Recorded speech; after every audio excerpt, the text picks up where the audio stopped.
Bismillahirrahmanirrahim. Assalamualaikum warahmatullahi wabarakatuh. Apa kabar semuanya? Semoga semuanya dalam keadaan sehat ya.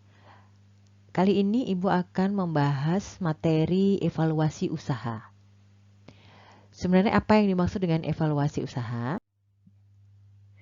Dalam sebuah usaha, kita selalu banyak pertanyaan yang muncul ya. Usahaku ini untung atau rugi? Usahaku berkembang atau tidak ya? Perkembangannya sudah sesuai harapankah? Produk manakah yang menguntungkan? Apakah lanjut atau harus tutup? Pertanyaan-pertanyaan seperti ini sering muncul kalau kita sudah mempunyai usaha. Nah, berarti apa yang harus kita lakukan? Yang harus kita lakukan adalah mengevaluasi apa yang sudah kita lakukan selama ini. Pengertian evaluasi usaha sendiri adalah suatu aktivitas untuk melakukan analisis kinerja suatu usaha atau bisnis. Jadi, aktivitas untuk melakukan analisis. Jadi dianalisis apa yang sudah kita kerjakan. Prinsip dasar evaluasi usaha yaitu membandingkan rencana usaha yang sudah dibuat sebelum kegiatan dimulai dengan apa yang sudah dicapai pada akhir masa produksi gitu. Jadi dievaluasi dari awal sampai akhir gitu. Apa yang terjadi di usaha kita. Sebuah usaha dapat dikatakan berhasil jika usaha tersebut bisa memenuhi kewajiban membayar bunga modal, upah tenaga kerja luar, alat-alat luar yang digunakan, serta sarana produksi yang lainnya yang juga termasuk kewajibannya pada pihak ketiga. Kita bahas dulu yang dimaksud dengan upah tenaga kerja luar itu seperti apa. Ya, jadi artinya upah tenaga kerja luar ini upah tenaga kerja di luar usaha kita. Ya, contohnya apa? Contohnya misalkan kita menggunakan jasa distribusi ya, gitu. Jadi kan itu kan di luar ya, di luar usaha kita gitu. Jadi kita bisa membayarkan itu enggak? Kemudian alat-alat luar yang digunakan gitu. Jadi alat-alat luar kan bisa jadi kendaraan yang kita gunakan atau alat yang tidak ada di usaha kita gitu ya. Kemudian sarana produksi yang lainnya ya, sarana produksi yang lainnya maksudnya sarana produksi yang tidak ada di usaha kita ya, termasuk kewajiban kepada pihak ketiga gitu ya. Pihak ketiga berarti ya sudah bisa jadi kita ke itu tadi ya, ke distributor atau pokoknya orang ketiga di luar dari usaha kita gitu. Nah, artinya gimana? Ini kan kalau yang rutin-rutin pasti yang ada di dalam usaha gitu. Kalau itu harus ya, karena kan kita setiap bulan berjalan begitu, upah pegawai kan harus dibayar nih. Berarti itu harus selalu sudah dilakukan dong, kewajiban kita membayar mereka gitu ya. Nah, tetapi yang dibilang ini yang ada di luar gitu. Nah, yang ada di luar ini sudah bisa kita bayarkan belum gitu. Ya, kalau di luar sudah bisa dibayarkan berarti kita tidak ada tanggungan lagi. Ya, gitu artinya. Jadi dianggap bahwa usaha kita itu sudah berhasil gitu karena di dalam sudah bisa dipenuhi kewajibannya, di luar juga sudah. Sebenarnya apa tujuan evaluasi usaha? Untuk mengetahui sejauh mana tingkat keberhasilan pelaksanaan usaha. Apakah usaha tersebut sudah berjalan sesuai dengan yang direncanakan dan memberikan hasil seperti apa yang diharapkan gitu. Jadi dia jalannya gimana, usaha kita ini lancar gitu ya, terus memberikan hasil berarti kita bisa mendapatkan keuntungan ya. Jadi artinya itu kita namanya tujuan sebuah usaha adalah menghasilkan keuntungan. Berarti kalau tujuannya evaluasi itu apa? Untuk mengetahui berhasil tidaknya, tingkat keberhasilannya ya, sesuai enggak dengan apa yang kita harapkan. Kegunaan evaluasi ada dua. Yang pertama adalah memperkecil resiko kegagalan investasi dan dapat memperbesar peluang keberhasilan investasi yang bersangkutan. Artinya, ya, kita itu diperkecil gitu ya.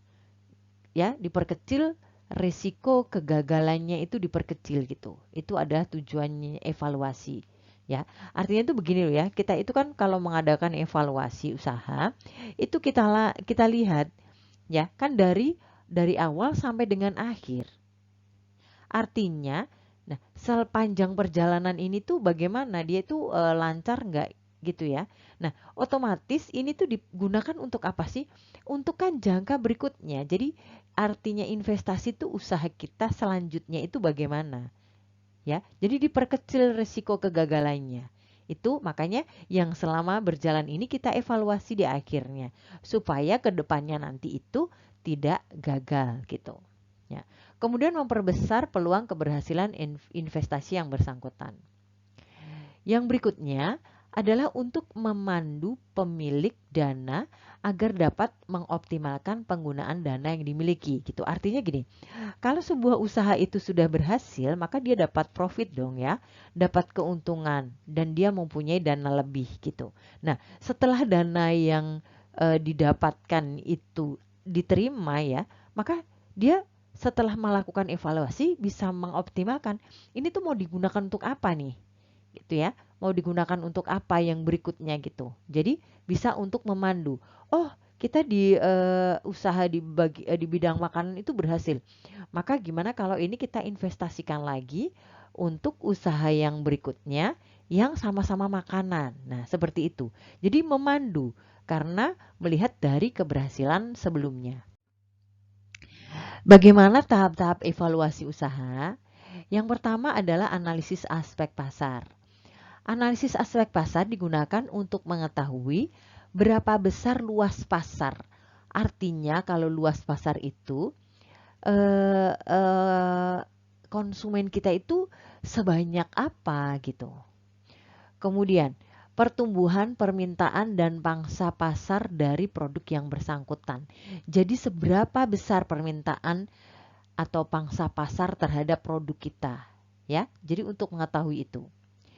Yang kedua adalah analisis aspek teknis. Analisis aspek teknis ini bertujuan untuk menentukan jenis teknologi yang paling sesuai dengan kebutuhan usaha yang sedang dikaji gitu ya. Jadi ini ya, tahap evaluasinya itu pertama kita melakukan evaluasi pasar ya, sejauh mana nih pasarnya nanti tuh ya. Gitu yang sudah kita jalanin ya. Kemudian aspek teknisnya, teknologi apa nih kira-kira yang paling cocok untuk usaha kita gitu. Kalau misalkan kita sudah menggunakan teknologi A, nah kira-kira untuk berikutnya ini masih bagus nggak gitu atau perlu berubah lagi gitu ya. Jadi itu manfaatnya evaluasi ya. Tahapan ketiga adalah analisis aspek finansial. Nah, ini aspek finansial berarti berhubungan dengan keuangan. Untuk mengetahui karakteristik finansial dari suatu perusahaan melalui data-data akuntansinya. Jadi, aspek keuangan ini ya, ini dianalisis menggunakan laporan keuangan. Dilihat bagaimana perjalanan uangnya itu, kita mendapatkan uangnya itu bagaimana. Naikkah atau cenderung turun atau cenderung stabil. Nah, itu jadi dievaluasi ya. Eh, ini ya, jadi ada 3 tahapan evaluasi usaha.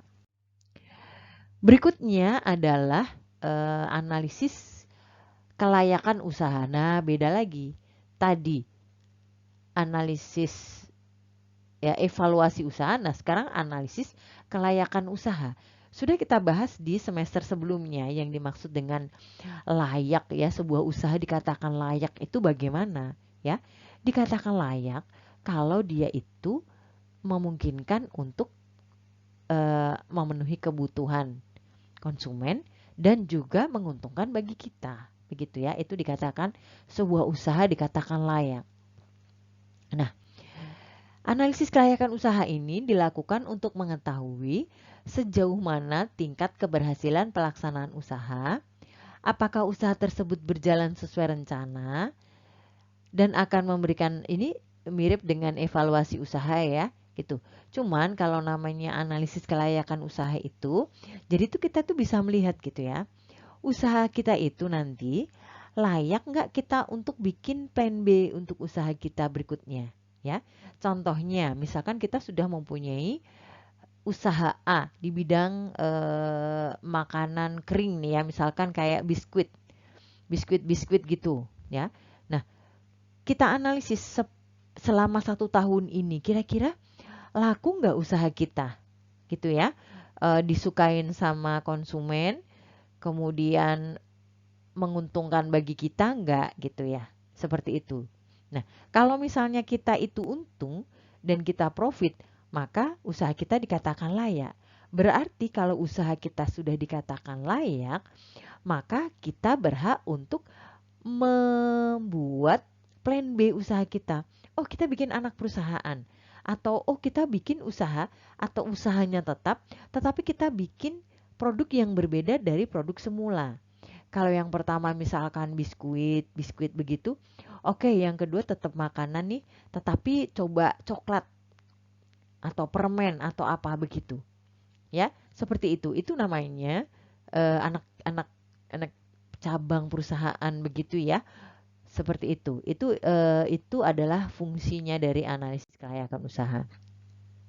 Nah, sekarang apa sih manfaat studi kelayakan usaha? Yang pertama, memperkecil risiko kerugian, ya. Jadi dengan adanya kita itu melakukan analisis, ya kita lihat itu untuk memperkecil risiko kerugian. Risiko kerugian yang mana ini? Yang untuk plan B usaha kita atau untuk plan A yang sebelumnya tadi kita lanjutkan untuk langkah berikutnya gitu. Jadi diperkecil karena kita sudah berpengalaman selama 1 tahun berjalan melakukan usaha yang A itu tadi gitu. Ya. Jadi untuk kita membuat usaha B itu jangan sampai ada kita rugi gitu ya. Itu namanya memperkecil risiko kerugian. Yang kedua, mempermudah perencanaan usaha. Artinya kita tadi kan sudah punya usaha A ya, dan kita dengan adanya kelayakan usaha itu kita bisa membuka investasi lain. Kita membuka usaha B nih. Nah, otomatis kita membutuhkan rencana lagi, ya kan? Karena kita sudah berpengalaman, ya, maka kita membuat perencanaan berikutnya itu pasti akan mudah gitu karena kita sudah berpengalaman di perusahaan sebelumnya, di usaha sebelumnya. Yang ketiga, melancarkan pelaksanaan bisnis. Jelas ya, karena kita sudah berpengalaman. Kira-kira apa kemarin yang menjadi kegagalan? Itu kalau bisa kita hilangkan.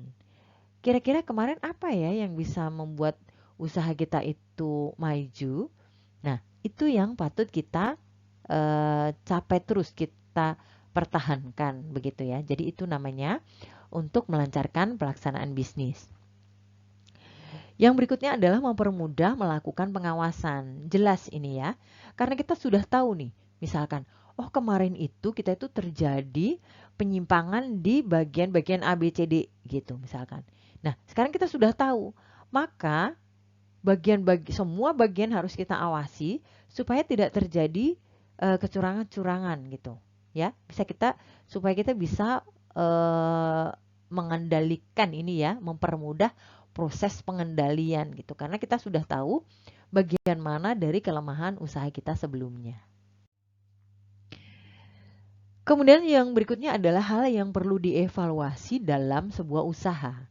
Yang pertama adalah posisi keseluruhan usaha. Nah, di sini karena namanya posisi keseluruhan usaha, berarti berapa jumlah harta kita. Kita perlu tahu posisinya.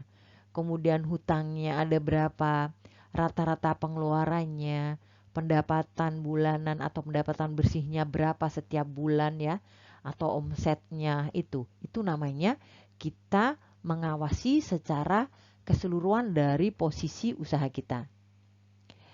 Yang kedua adalah evaluasi kemajuan dan kemunduran usaha. Nah, ini tuh setiap usaha pasti mempunyai dia ya. Apa sih yang selama ini terjadi kemunduran di bagian mana? Kemudian yang kemajuannya di bagian mana gitu. Nah, ini dengan cara membandingkan pada saat awal menjalankan usaha dengan kejadian setelahnya gitu. Jadi dievaluasi. bagian mana nih yang mengalami kemunduran dan bagian mana yang mengalami kemajuan.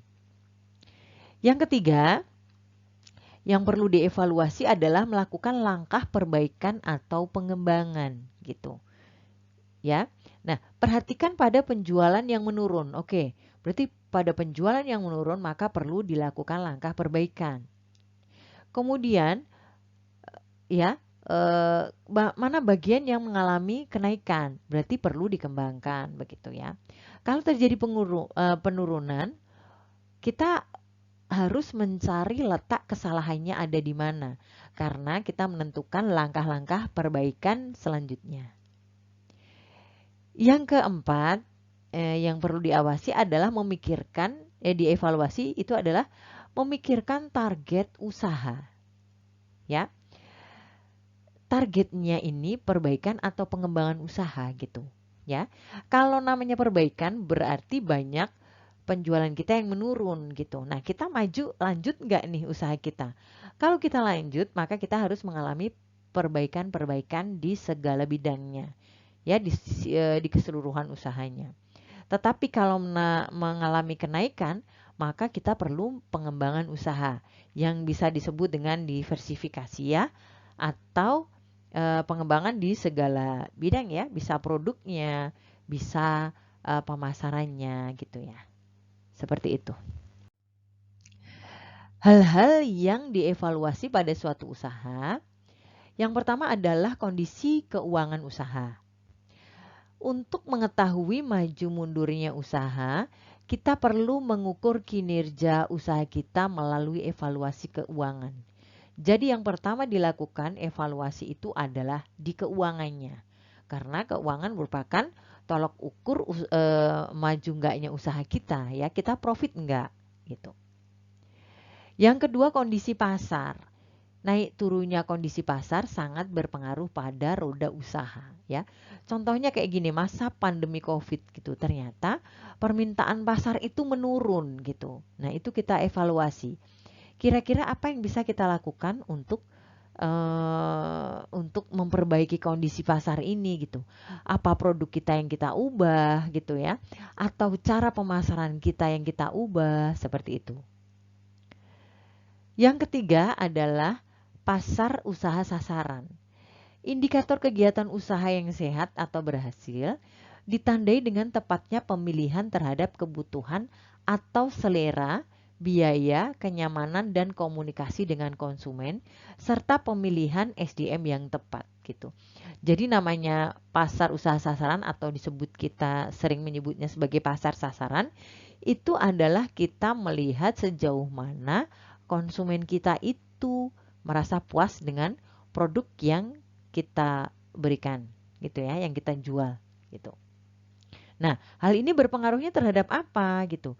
Apakah pelayanan kita, ataukah komunikasi kita, apakah biaya pengirimannya, atau dari produknya sendiri. Nah, itu yang kita evaluasi berhubungan dengan pasar, sasaran, atau konsumen. Yang keempat adalah kemajuan usaha. Ya, kemajuan usaha mah jelas ya. Kita lihat seberapa jauh usaha kita itu majunya. Itu apa stuck di situ saja atau terus mengalami penurunan. Nah, itu yang perlu dievaluasi. Nah, yang berikutnya adalah tahapan yang diperlu evaluasi adalah tahapan pertumbuhan dan pengembangan usaha. Mengenai sasaran jangka pendek dalam pencapaian keuntungan dan pertumbuhan, pemenuhan target pangsa pasar. Nah, ini. Jadi ya, tahapan pertumbuhan ini kira-kira tuh kita lihatnya tuh begini. Ini usaha kita itu tumbuh dan berkembang enggak gitu. Ya, kita evaluasi. Kalau tumbuh ya berarti kita lihatnya itu dari jangka pendek gitu ya. Berarti kalau untuk pencapaian keuntungan jangka panjang, berarti ini dibutuhkan sebuah pengembangan usaha. Yang terakhir adalah yang perlu dievaluasi adalah kepemimpinan ya. Karena kepemimpinan itu utama. Kita itu dipimpin oleh orang-orang yang keren nggak ya dalam memimpin usaha itu seperti apa gitu. Bagus nggak dia memimpinnya gitu atau tidak memperhatikan banyak hal gitu ya. Nah, itu perlu dievaluasi untuk keberlangsungan usaha kita. Oke, sekian dari Ibu tentang evaluasi usaha. Terima kasih. Assalamualaikum warahmatullahi wabarakatuh.